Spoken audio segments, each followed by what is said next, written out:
said my phone had overheated. So I took it out the window and I'm holding it now. I think Blue Pill was bringing too much heat.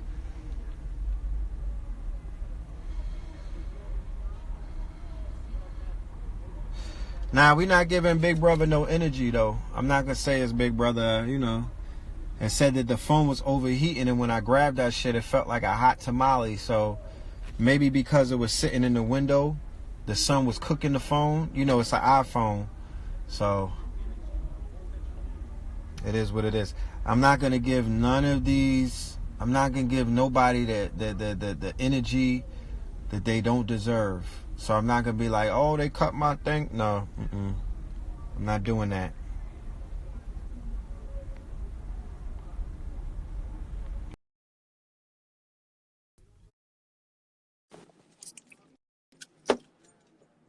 I don't want to turn the AC on. Yeah.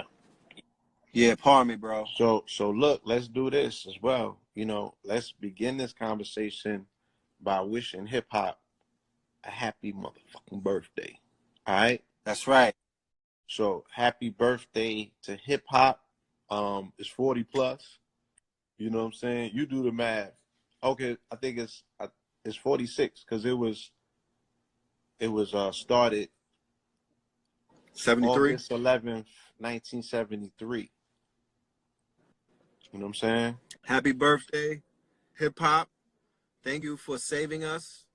I said it before on my show. We would have been listening to Duran Duran. Hall and Oates. Yeah. Hall and Oates. George Michael. Volume 80. Huh? Niggas would have been looking like in these streets. No, I'm not saying they are. I'm not saying it. Hip hop saved us, you know? And I'm speaking about the culture, family, not rap songs per se. I mean, more so about the dancing. Graffiti saved us. Being able to express ourselves when they took away our instruments from school and things of that nature. You know, look, getting into poetry. Having an outlet for creativity, point blank, period. You know what I'm saying? That's right.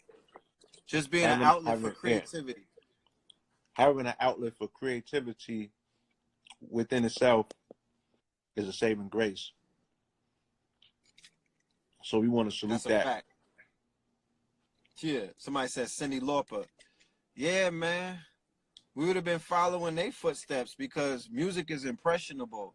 And that's not to take away the 80s and whatnot, because we were listening to all of that music. You know what I mean? And I never wanted to go outside like Boy George. Blue, you could speak for yourself, but no, I'm just playing. Now, he was on his MJ shit heavy. If my father would have folded and got that jacket with the zippers on it, what happened? You was on your George Michael shit. Nigga, you was on your Webster shit. You was on your Gary Coleman. You wanted to be Carl Bridges. Stop playing. You was looking for a white nigga to adopt you. What do you mean? And you had a crush on Joe from Facts of Life. Stop playing.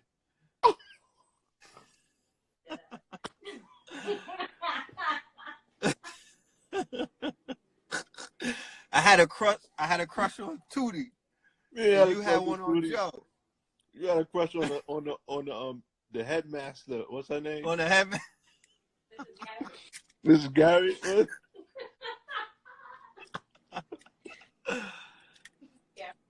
But he was checking for her. Yeah. Hip hop in hindsight, not what we know today as the effects of the negativity of what hip hop is being accused of, but hip hop as a rebel culture, a rebellious youth culture, it's come a long way.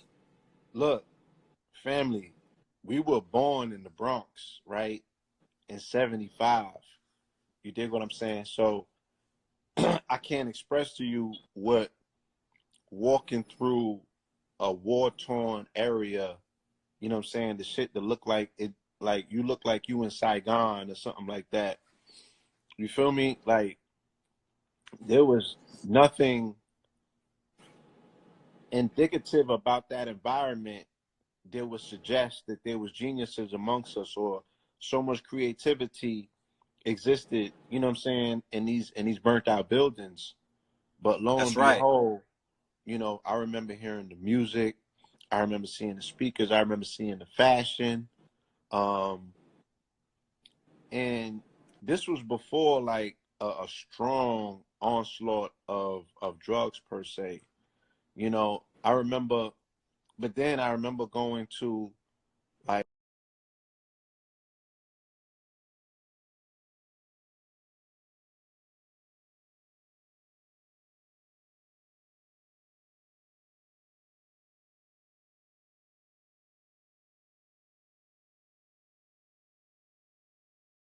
hip hop was the cultural exchange or interface Right. between us and quote unquote white America, when integration kind of like opened the doors for us to cross over into this new world. Only thing with us is that the only thing we came back on the other side from the other side of the track was shiny TV, shiny rims, everything shiny. You know what I'm saying? Their cultural seed was already planted in our mind, and to me, that has what manifests itself and expresses itself in the hyper violence that we are participating in. Because when the drugs hit, you know, the only thing that the children was like, yo, I want a better X, Y, and Z for my. No, nigga, you wanted them Jordans, all that shiny shit that you seen on TV, because your mama never made it out the hood. And the fact that you turned her neighbor into a fiend kind of endangered her even more, because the nigga that had to cop the smoke from you was not concerned with who he hit over the head at nighttime to get his motherfucking paper. Because I tell a nigga real quick, like, how you saying that the hood is broke if a nigga could scrape up enough to buy a motherfucking BMW in 2 nights in the A trap? spaceship. A spaceship. You feel Yeah. me? That just shows a lack of cohesion because the money was always there. But you endangered mama at night because the same bopper that you was motherfucking trying to turn out with your work, right? Same way the niggas are spraying fentanyl on weed right now, trying to turn niggas into dope heads to get them to come back. Same way that you was trying to churn motherfuckers out, you know what I'm saying, to get them coming back. You know, you damn near churn mama into a viable, victim.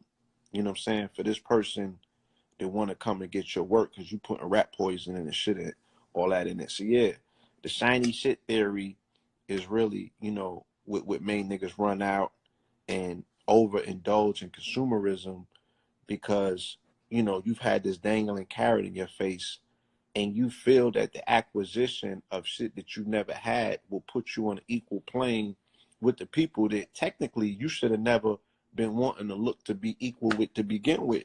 But To begin with. that's what marketing does, and we have been the most heavily marketed to people on the planet. You dig what I'm saying? So what did I say? I say what? The only thing that changed with integration is that black men was able to fuck white women and not hang from trees anymore. Like what That's else about the only changed? thing that changed. What else changed other than that? So they gave you their women in exchange, and they raided every motherfucking thing else, every other facet of business and family and everything else that you motherfucking had intact. At one point or another, you had to throw all that shit out the window in exchange for some niggas who wanted to pipe some white women. For some Necky from Becky. For some necky from Becky. And Right? how did that work out in the long run, guys? How did that Right? work out? So, you know, yeah, you know, that's when I look at hip hop, I see that, you know what I'm saying? But I grew up in the I've heard you 80s. say I've heard you say that hip hop is the personification of Martin Luther King's dream.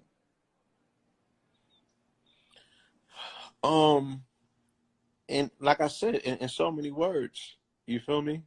A dream gone awry, you know what I'm saying? Yeah, it's the house was burning, right? Yes. White folks fled the crib because it was burning, and niggas climbed through the window you know what I mean, and sat at a charred table, you feel me, dusted the screen off and turned that shit on, and they never left. No, I'm also speaking of in his "I Have a Dream" speech, where he speaks of this utopian fucking dream of integration where white kids are hold hands with little Tyrone and whatnot. You know, fast forward to hip hop, which has become a kind of a glue, you know, to whereas, you know, the culture is now pop culture. The culture is now dominant culture. The Yeah, has yeah. I now mean, his overtaken vision, American culture, his vision right? of yeah, his vision of collectivity, connectivity. You know what I'm saying? Again, he was speaking about something that could be surmised as a cultural exchange. You know what I'm saying? One day that our children will be able to play together, and no, one day your children will be able to roll weed together and drink beer together. You know what I'm saying? And And twerk together. and twerk together, you know, and Jamal could fuck, you know what I'm saying, little Timmy's sister, you know what I'm saying, and little Timmy could get toppers from you know, I mean, it's just swapped out. It's swapped out, you know, kind of weird. And I don't think, you know, like you know, I just, you But know, what I'm saying, yeah, who, you but know, even with all of what I'm that saying being is like, said, who can say who came out with the better end of what? Black people are curious about white America, right? Whether they want to admit it or not. And white America is curious as fuck about black America. So now that they that's removed a the fact. barriers, the intermingling has took place. So the tanning of America, to me, it looked like that was always the goal, ultimately, of hip hop. Because that's what I see as a result of it. You know what I'm saying? I don't see stronger black families. You know what I'm saying? I don't see the edification of the melanated woman into her motherfucking. You know, is there even a song out Godhood. called "The Black Woman Is God"? Is it? Is there a I song? think Let a alone an white boy, album. Mac Miller put that album out. Black Mac Woman is Miller God, put right? one out, No, no, right? Divine Feminine. The Divine Feminine, right? So, you know, you're gonna stay true to the shit that you know what I'm saying. You feel is the most important. You know, that's gonna be your expression. You know what I mean? You feel me? Because niggas love always saying, "Oh, I only rap about what I see." Why are you talking about getting neck from Becky? That ain't always what you see, is it?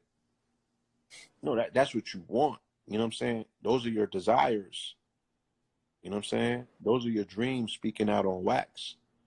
So But it all be, you know, I the next nigga to say that, I'm gonna bomb on him, because Rick Ross don't rap about what he see. That nigga rap about what he sees when he closes his eyes. You feel me? He wasn't eating caviar as a big Willie. He don't rap about what he see. He rap about what the fuck he wants to see. He raps about what his vision is. So these rapper motherfuckers is lying. Oh, I could only perpetuate poverty because I'm a product of my environment. First of all, you weird nigga, you live in Fort Lee, New Jersey. You got a fucking doorman, okay? You're not even in the hood like that.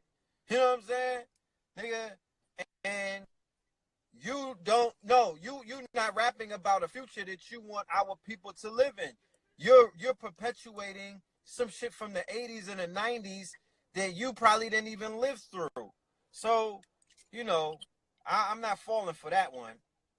Niggas rap about the shit they think motherfuckers is gonna buy. yeah, You know what I mean? Like I saw a video, Queen Radio, Nicki Minaj, motherfucking Trina was her guest. Trina asked her, "Bitch, have you ever had a menage?" This bitch said no.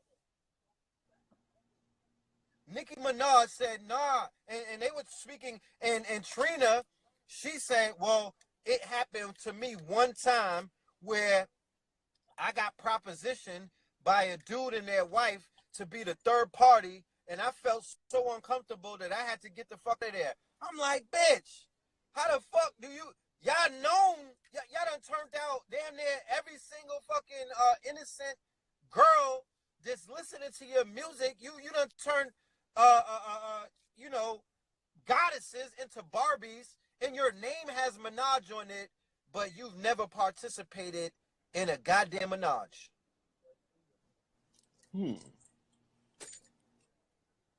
We gotta start holding these rappers more accountable.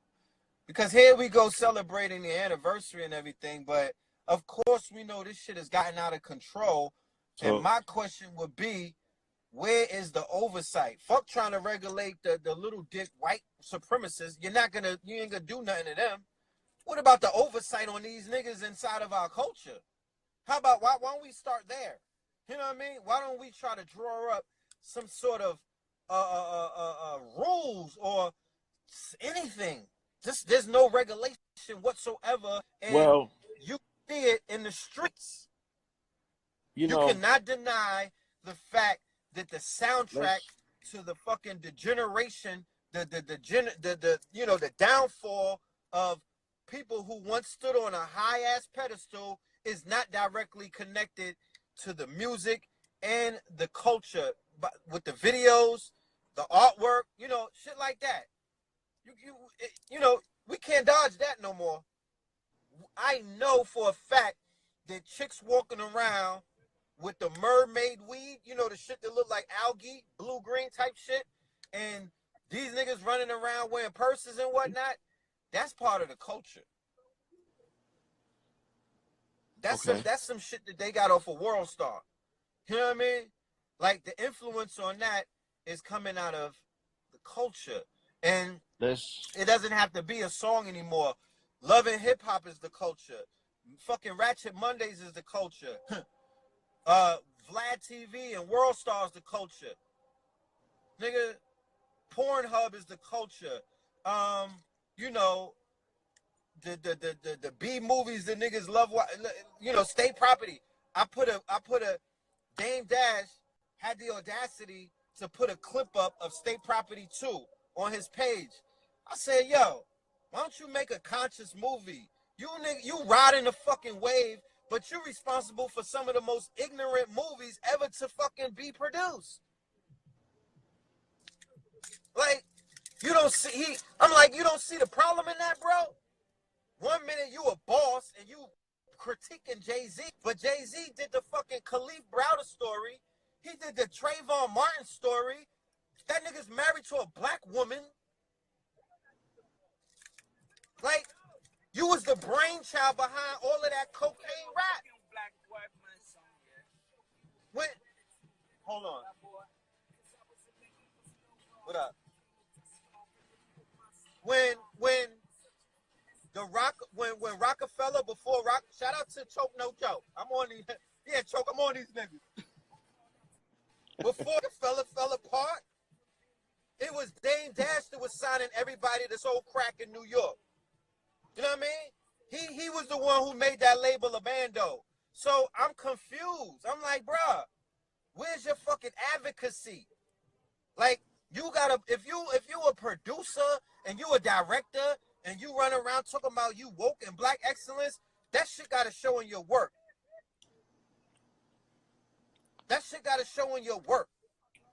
These niggas, they have it too easy to whereas they are completely being pariahs. They are completely playing mad fucking games, riding these waves, and they have nothing to show for it. They're putting in no work whatsoever to go against this quote unquote this madness that our people are going through.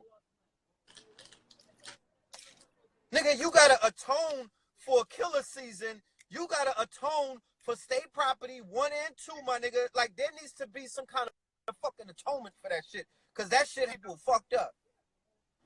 That's a fact. Facts. Can't tell the story of a, huh? I've been on a webisode binge as of lately, because Money and Balance picked up where they left off, and they got a new webisode series called The Spot. So I checked it out. didn't like it, you know. So then it took me down. You took me down a YouTube rabbit hole. I seen old head. Shout out Has. I think you was telling me about old As head, big. right? Old head. Hold on a minute. Hold on, talk. I gotta Yeah. shout out my brother, Planet Asia. Oh, shout out to Asia. Asia, Asia, come here real quick. Right, talking about real hip hop, talking about the birthday of hip hop, and you know what I mean, Yeah, the ancestors some key work, right? players and all of that. Shout out to the God Planet Asia. At 8? Yeah, right over here. Nigga, You know a what I mean? minute. Yeah, sure. We on the Lord. live talking about the birthday of hip hop. Oh, okay. We was talking about real fucking MCs Today. Yeah. Y'all talking about? You know what I And mean? here you go. Peace to the coming God. through you came through the portal like Thanos. You know what I'm saying? Peace to the God. Vote master's good, Blue. Peace to the God. You know what I'm saying? What you doing, man? Where The you gold in Atlanta? medallions. Yeah, You in good? Atlanta. Oh, you in Atlanta? Yeah, God. Yeah, y'all on there thick, huh? Yeah. Peace to the All God. right, deep. Yeah. I'm shooting a video right across the street today. Tell them if they Oh, do Yeah, word? if come you're in through. New York, come through Harlem. You know what I'm saying? Yeah. Okay. 125th Street, 8 o'clock. Me and Milano Constantine. It's about to be popping. That's right. Yep. Okay. Just go grab me some cakes right quick. All right. All right. All right. Peace to the Peace. God. Yeah. You know, that's that real hip hop He right from there. Fresno. He all the way from California. You know what I'm saying? But that's the way that the ancestors work this thing. We talking about real hip hop and people who, you know, represent and are accountable. And then here he come popping up. But go ahead about the money and violence thing. Yeah, so the joint called The Spot. It's not that hot, you know what I'm saying? But a joint in Philly called Old Head, that shit was crazy. But it's a joint in Miami called City of War. Oh, word? Executive produced by Kodak. That shit crazy. Now, you know, I'm going to say this, you know, because all three of them, as well as everything else that I've seen in webisodes, kind of feels the same. The joint in Philly, they mixed in politics. I like that. Even the joint in, all of them shits kind of touched on politics. The one in Miami, they got into politics as well. You know, but it's just like with the hip hop in terms of the rapping, you know, the stage and the booth and the video portal, all of these are panels for artists to paint pictures, right? And the thing about rap, right? The thing about the booth, the thing about all of these things is that you can technically, as an artist, you can embellish. You could be whatever you want to be, because there's an aspect of fantasy involved with all of this shit. But the job of an artist is not always as a reporter. You know what I'm saying? You could be a reporter. visionary. That's right. You can tell the reality that you want to see. You can help paint that picture. So where's the webisodes where we winning? Where's the webisodes this, you know, if crack didn't hit? You know what I mean? And this shit look like Wakanda, you know, where's Yeah, the like webisodes? where's the webisode where there's a black city? Or a black city, you know what I mean? Just a black family. And You know, what would that look like? Yeah, I mean, Like what would where's that the run shit? like? Yeah, where's the shit that's different from the same shit that we're seeing? Granted, yeah, I know your city turned up. I know you the murder capital. You know what I mean? But I'm like, all of these shits got to play out the same way. I know it's lit. Now, nigga. I know. yeah, No. like I said, I'm giving old head props for the cinematography, you know, but I mean, the storylines don't differentiate. You know what I'm saying? City of War was shot amazing. Editing was amazing. Even their Oh yeah, I'm storyline, gonna check it out. they had the strongest storyline out of the three. You know what I'm saying? But I mean, the shit was just, they shot it crazy. You know what I mean? And I don't know if they're using the same excuse like, yo, this is what the people want to see. But it's art. You feel me? Like, the people will digest what you give them if you can entertain them. And you don't have to always entertain them by showing them the same debate shit that they have lived through and been traumatized by all of their life. You know what I'm saying? Let me share something. Let me interject. You can give them a vision for tomorrow that's entertaining, that they entertain. That is a fact. And for anybody that's out there that want to do further research about the genre that we're referring to, it's aptly titled Afro Surrealism. Um, they're accrediting shows like ATL or Atlanta with Donald Glover. Uh, Right. what's that shit with Issa Rae? Awkward Black Girl.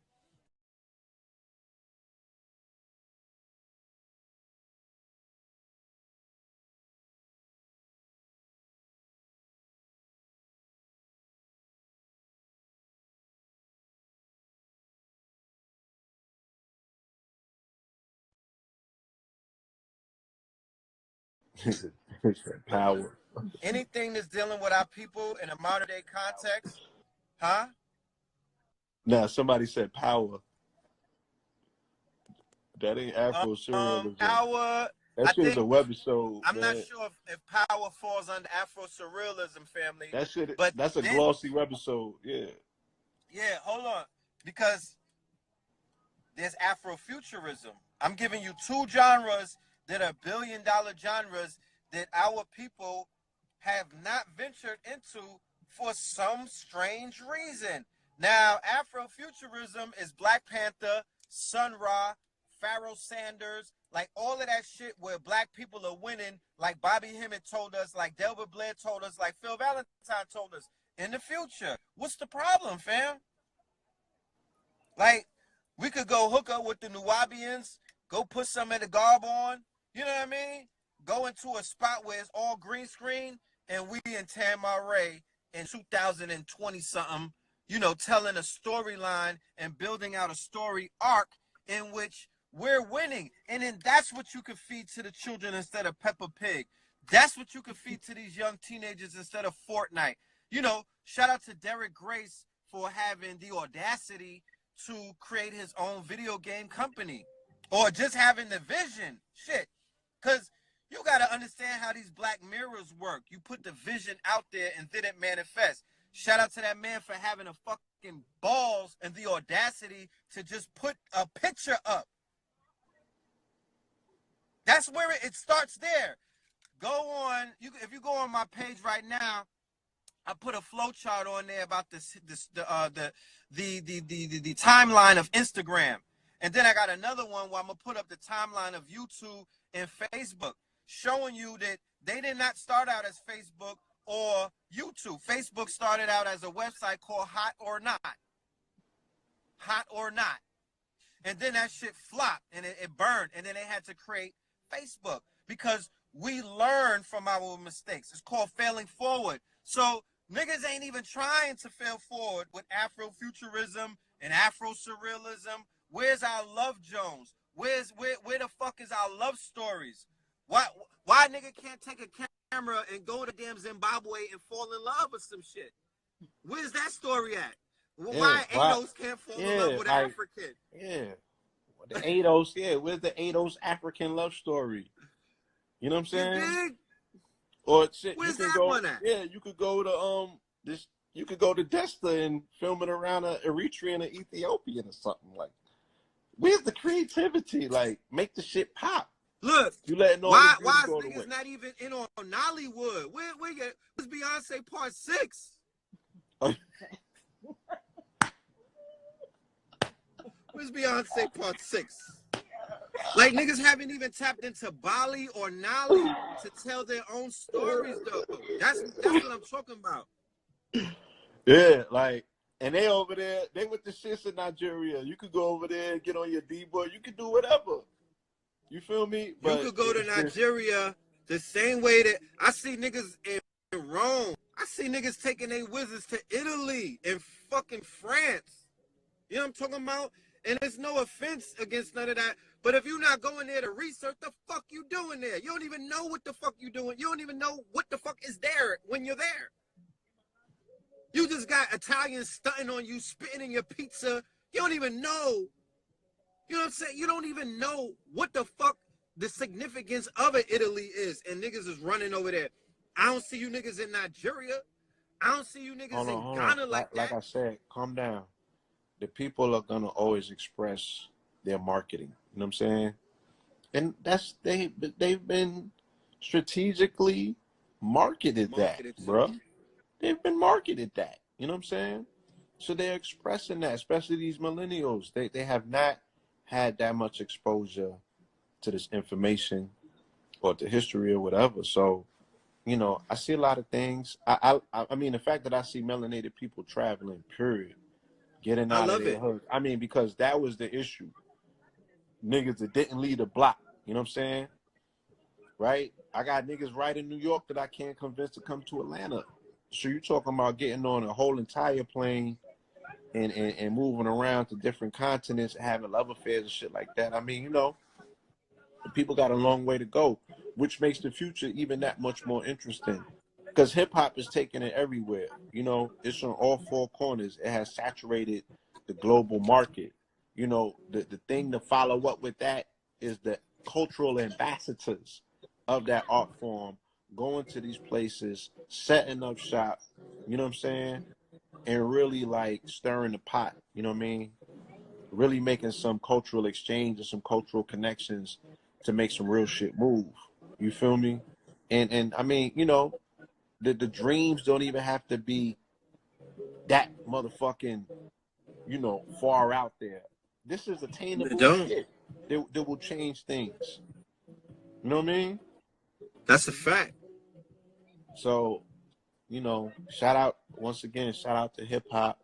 Shout out to everybody who has participated in this art form, however you showed up. You know what I'm saying? Whether it was a fan, a contributor of the art form, graffiti, back spinning, head spinning, pop locking, you know what I'm saying? Bombing, tagging, writing rhymes, producer, Slam management, poetry, stylist, poet, you know, battle rapping. Shout battle out to rapping. Shout out to the battle rappers.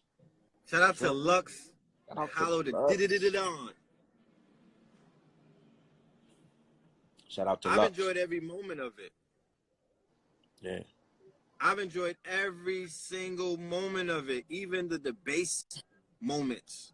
I would be, it would be remissive of me to say that my experience in hip hop and has been not fulfilling. It's in my DNA. It's all encompassing, and I'm very grateful for it. Let's be clear. I'm extremely grateful for it. I think it, you know, and I love it so much that I've contributed to it. So, salute to hip hop and its birthday. I I I look forward to many more celebrations of the culture, and I just the vision that I have as a visionary that I will put out there is for the culture to become much more balanced. I want it to become imbalanced. I want the scales to tip in the side of, you know, creativity, righteousness, just high frequency. I want it to I want it to be unbalanced. I want the negative shit, the knuckle dragging shit, to, you know, I want it to flood that, you know, because the scales have been unbalanced for a very long time. It's not, the shit is not my eye. I mean, So once again, you know, like I said, let's talk about it. The music is a direct reflection of the people and where they're at, right? I forgot, I think it was Mao Zedong, one of them, that said, if you want to see the state of the people, listen to the music, right? So you was talking about Ratchet Mondays and what have you, you know, I seen some, you know, yeah, sometimes the TV be on, I be seeing shit. So, you know, to really see where the people are at this particular point, to see the conversation that connects with the people and the thing that attracts the people and the cycle the society is now in, because once again, this is a generation who has, you know, they have fed, right, and drunk the water of, you know, all of this, you know, tainted water and bad food. Not literally yeah, speaking, tap I'm water. speaking in terms of the art, you know, because the things that you digest is not the stuff that you put in your mouth, it's what you put in your eyes and what you put in your ears. So they grew up on ratchet hip hop. They grew up on unbalanced rap music, if that's what you want to call it. You know what I'm saying? Or the iconography that goes along with that, the videos, you know, the advertisement, the marketing. You feel me? So when you turn on the shows and you see what the people are into, and you see that the shit that attracts and that connects the people, you know, this is the music that goes along with that. You feel me? And then there's always going to be that glimmer of light that still refuses to succumb to the mundane aspects of what the culture represents. And that's your Coles and your Kendricks, you know what I'm saying? And the purists like the Cambadas of the world. You feel me? That's always going to exist. You know what I mean? But to say, I want to see that flip where that's the dominant expression of music, that would have to be the dominant expression of the people, first and foremost. And I just don't see enough, you know, of because it's war. You got to go to war for the hearts and the minds of your people at the end of the day. That's right. It was a quiet weapon with silent wars that they utilized, right, to get certain aspects out of the way and make the other aspects the dominant force in the society. But you got to go just as hard, you feel me, to reign and wrestle that control back. You dig what I'm saying? There has to be a level of radicalness applied to this lifestyle that you're talking about, that you want to see put in place that will express itself artistically, and all of this shit will start coming forth. Now, I went to a black tech event out here in Atlanta on Wednesday. Blew my mind, right? Because these were not the prototypical people that you would normally associate with tech. You know what I'm saying? So I'm like, yo, I'm constantly being exposed to worlds within worlds within worlds that I never even knew existed. You know what I'm saying? And it's like,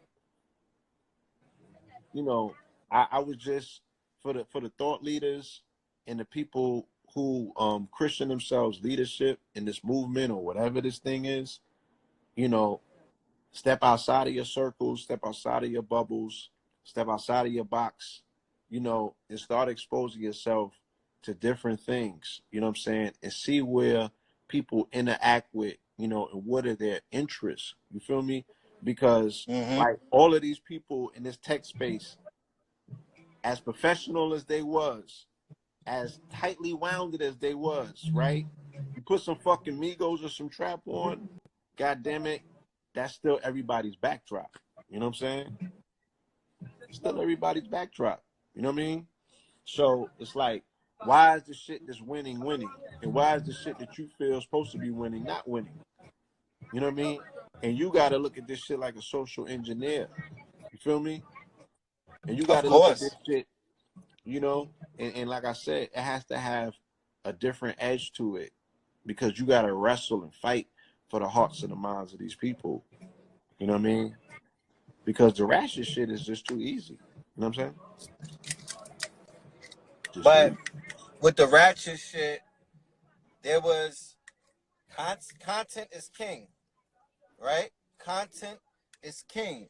Yeah. So when the Migos first came out, the Migos were not who they are today. After producing enough content and keep pushing the content and the content and the content caught on. The door was kicked open.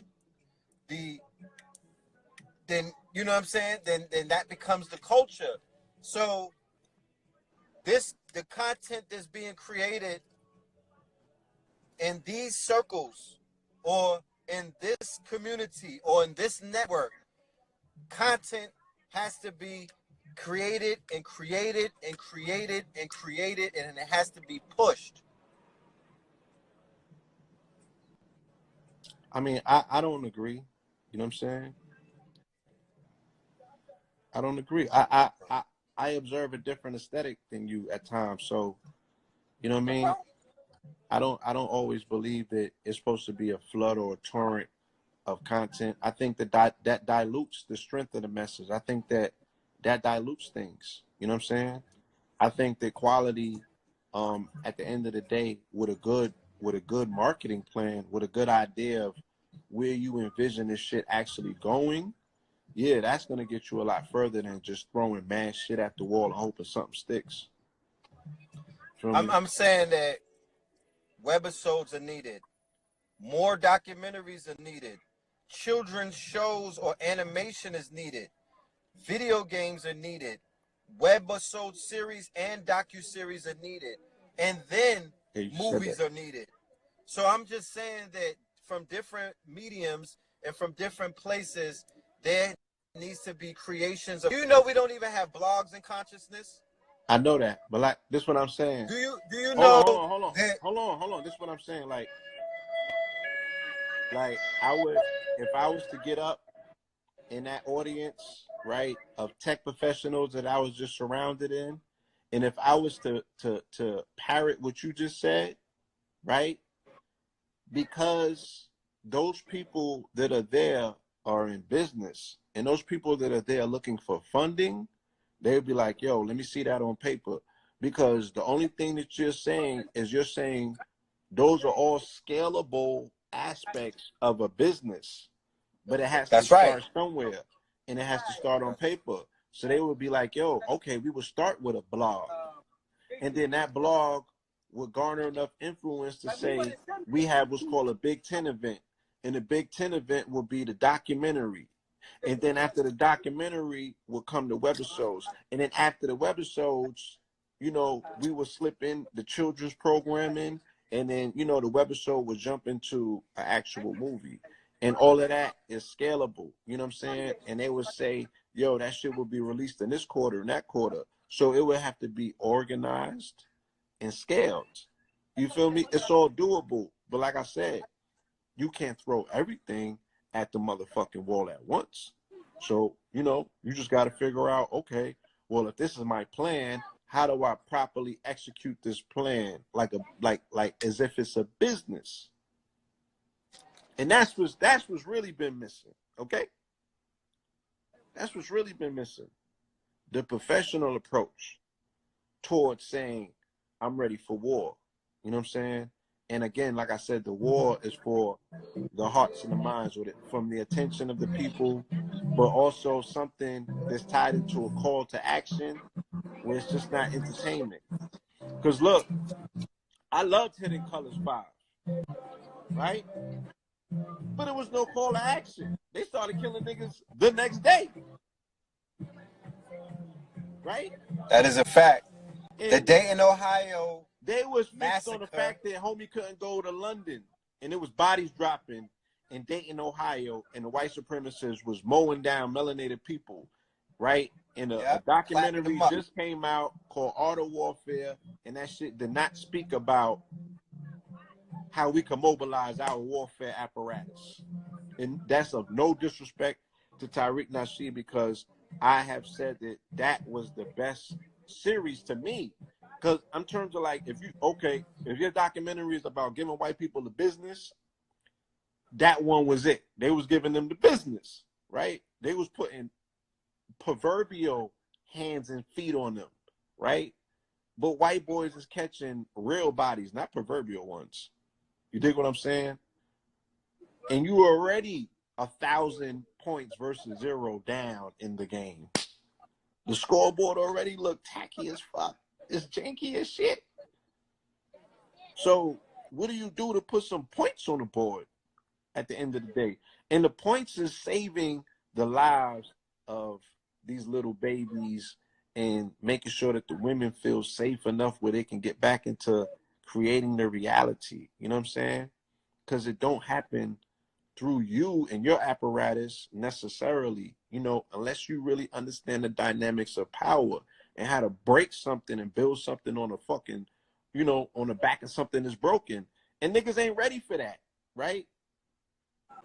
So you got to put the shit back to where it needs to be put. But we not having these conversations. And all I see at the end of the day is, you know, they running down on people piece by piece. I mean, even if that's not something that's happened whole scale, and you could be like, yo, they trumping it up, you know what I'm saying? No pun intended. They trumping it up in the media. You know, niggas die every day, B. Granted. You know what I'm saying? It's still a threat. You know what I'm saying? That has not been, you know, what do the white boys say? They like, yo, these niggas is ignoring everything. They think that they're going to ignore their way out of this. You're not going to ignore your way out of this. You feel me? You scared to have the conversation. Real talk. But like I said, these webisodes, the body counts is 5,000 and up. Like, they killing niggas on camera. Niggas killing niggas on camera. Chopper style. Like, how they be like a 6 million ways to die. I done seen 5 million of them shits on the webisode, son. They, you know, chainsaws to niggas. They are acting out all of the aggression. You feel me? That comes on each other. On each other. On each other. That comes with this shit. You know what I mean? Because like I said, you know, it's not post-traumatic stress syndrome. You know what I mean? It's the deliriousness that comes from you being propagated on this planet as the baddest thing that has ever existed, you know, and the fact that for 400 plus years, not one day has gone by where this white man has not firmly planted his foot up the behind of a black or brown person somewhere in the diaspora. And you can't tell me one whole day where melanated people have done the reverse to white people. So it's not post-traumatic stress syndrome. It's the motherfucking deliriousness that comes from the fact that your foot feels like lead when you get around white folks, and you have never put your foot up their ass, knowing damn well in your spirit they need their ass kicked. Okay? So you got to convince yourself and your woman that you tough. All right? And that's what the fuck we see out here, why shit is so ragged, you know what I'm saying, and tore up. Because niggas don't know how to get what they want to call revenge or get back or none of that shit on your oppressor, even if you wanted to, right? But you know how to kill you some niggas. So my question is, until the black man can figure that out. I just want to know, you kill white people on a webisode? I would think so. I'm just wondering because I've never seen a white man die from a black hand, even in a webisode. Niggas have not even worked. Because you know you could hire a white dope for Craigslist and kill him on film. Huh? Even in fantasy. Even in fantasy, these niggas have not even put hands and feet, toes and teeth on a European. What the fuck is going on? There's no rap songs. A nigga, you know how they put out the top 50 list the other day? A nigga can't put out their top 10 rap songs where niggas have got some kind of aggression against a European, right? There's no rap song. There's no rapper that's out there that's known, that's publicly. You know how niggas know the baby got hands and then he killed the nigga in Walmart? Well, there's nobody who's known for putting hands. There's nobody who's like, yo, there's a Rick Ross and then there's the rapper Rick Ross. There's no Huey Newton rapper and the real Huey. Like, I don't see this shit. There's no Fred Hampton, the rapper, out of fucking Chicago. Right. And, you know, this is not advocating violence against anybody, y'all. I'm just saying, people love identifying all of these medical and clinical terms that black people are suffering through and shit like that. And I'm like, if post-traumatic stress syndrome did not inflict the motherfuckers who just came off the plantation for the 50 or 100 years, you know what I'm saying? That shit is false. How the fuck did niggas got off the plantation was getting busy? Yeah, how did it jump generations and start kicking you in your ass where you can't do nothing all of a sudden? But they got up off their motherfucking backs and their feet and their ass, and they built businesses. They were senators. They ran for Congress. They handled their business, and they got busy. They had towns, they had townships, and they got you know busy. what I mean? Stop telling me about post-traumatic this, that, and the other. If anything, it's post-traumatic it's post-traumatic crack. It's post-traumatic crack era. That's It's what it is. post-traumatic It's crack era the post-traumatic niggas dope. experience. Yeah, it's post-traumatic heroin. Stop putting this shit That's on what niggas is slavery going through. because you're doing discredit to our near and dear ancestors who actually, you know what I'm saying? Hold on, I'm gonna show you something. They mobilized and got busy. I'm good. You feel me? So, you know, I tend to not believe that's what it is. You know what I'm saying? It's a perpetual affliction of fear that has arrested the development of the melanated man, who's supposed to be the apex of civilization. Hold on, Blue. What do I say? Oh, that's the inventors, black inventors. And their inventions. Right. Look, I'm gonna read some of them. Where my 8-0 at? I'm gonna read some of them. Because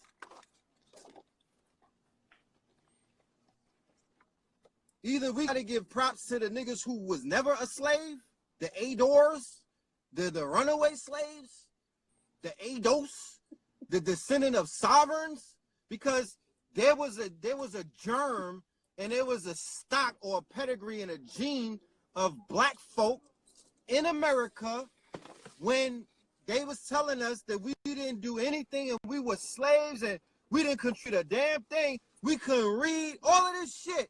How the fuck do they come up with all of these inventions? Where was they even getting the parts? Look, all in that. This is all post-civil, not all, but most of them is post-Civil War or Emancipation Proclamation or huh? Niggas wasn't even citizens. Look, The Animal Trap by Lee H. 1867. A battery, a folding bed. How many niggas benefited off of that? 1899. I'ma just read the inventions. I don't got time to read, but note it is the majority is 1899, 1881, 1887. Animal trap, bag closure, bag fastener, boiling press, basins for closets, the folding bed, the bending machine, the bicycle frame, bicycles, the bottle, the boot or the shoe. Oh, God damn it. What the fuck were they wearing before the boot or the shoe? Sliders. Niggas was in Jesus sandals up until when was this shoe came out? When did the shoe come out? November the 28th, 1899. Now, Nike is a billion-dollar corporation as well as Adidas and Reebok and all of that. But we got the patent to show that somebody with melanin came up with the mold for a goddamn shoe. Look, bridges, brush, a car coupling, car fender, carriage, a child's carriage, a cash carrier. Niggas made the fanny pack. Cigarettes, the device for rolling the cigarettes. Niggas created Coconut cigarettes, oil. son. Bro, the shit say cigarettes. No, and then in apostrophes, it says the device for rolling cigarettes. Okay, that's, you know. A cotton chopper. A cotton machine for seed. Dustpan. Niggas made egg beat.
funk. Where did this knack for creativity? How was they even able to find, right, the pack? My projections this year are 1.9 million.